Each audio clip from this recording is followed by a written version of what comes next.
everyone, welcome back. So I hope you were able to join us last time when we started our conversation on myths of motherhood. Well, Lucy's back. I'm back and I have so much more to say. Don't we all? I keep thinking about that myth that you and I discussed a while ago, that staying at home with your newborn baby is some kind of vacation for you both. Right, such a vacation. When by the end of the day, you feel exhausted, you feel overwhelmed, you haven't brushed your teeth, you haven't taken a shower, and you're wondering when your support's coming in to help you. Right. Definitely a vacation. Right, it's kind of like a vacation on a desert island too, because there's no one else to talk to. Right, you're isolated and alone. So a couple of things that I found that can really help during that time of feeling like such a long day and alone and overwhelmed is really to, kind of plan in the day the things that you know will make you feel better. So by 12 o'clock, I'm going to make sure I take a shower, or today's a great day for someone to come visit and bring lunch, or I'm going to have someone come over and sit with the baby so I can go on a quick walk. Whatever it might be to just help you kind of through that day can really make a big difference. Right, because it's the relentlessness that really gets you. Babies don't seem to have that kind of night and day figured out at the beginning. So it's just an endless round of like napping, eating. And by 10 a.m. I remember thinking, oh my God, it's still 10 a.m. in the morning? Are you kidding me? Right, time definitely changes. Yeah. That is true. But it also definitely gets better. And that's why I felt meeting other moms who had kids the same age, even if it was just planning on going to the park or doing something together, it gave you something to aim for, like we will both be dressed and in the car by 11:30. At least then you have some structure to your day. Definitely, that can make a huge difference. Once you get in a rhythm and a flow, after the first couple of weeks, like things can start to get a little bit better. I know one of the myths we've talked about before is that moment your baby is born, you're instantaneously bonded.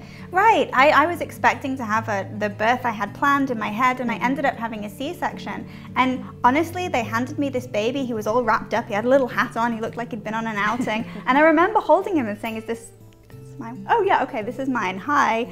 And it wasn't the moment of, oh my goodness, this is the face I've been picturing for 9 months, this is the baby I knew was coming. It was like, you're a complete stranger to me, and this is gonna take some time. And that was a scary, overwhelming feeling. It's incredibly unsettling. I can absolutely relate to that with both my daughters. It can really take time to form that bond. Whether you've birthed the baby, you're adopting a baby, or a grandparent or a caretaker who's brought their baby into their home, building that bond takes time and it takes some patience. And I hope parents and family members can feel reassured that it's just going to take some time for them to feel that bond, and they will. It's so reassuring to hear that that bond does come, even if it's not there the second your baby's born.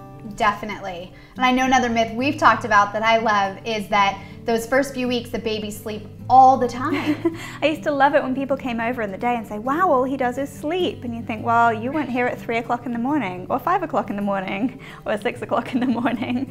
It feels relentless. They are asleep, but they sleep in such short chunks. And then in between that, it's the feeding and the playing. It doesn't seem like there's any time for you to get any rest along with them. Right, because when babies are born, they don't know the difference between their days and their nights. So for them, they're kind of sleeping when they sleep and they're not when they're not. And they really rely on us to help teach them, what are your daytime sleep going to be like and what's your nighttime sleep going to be like?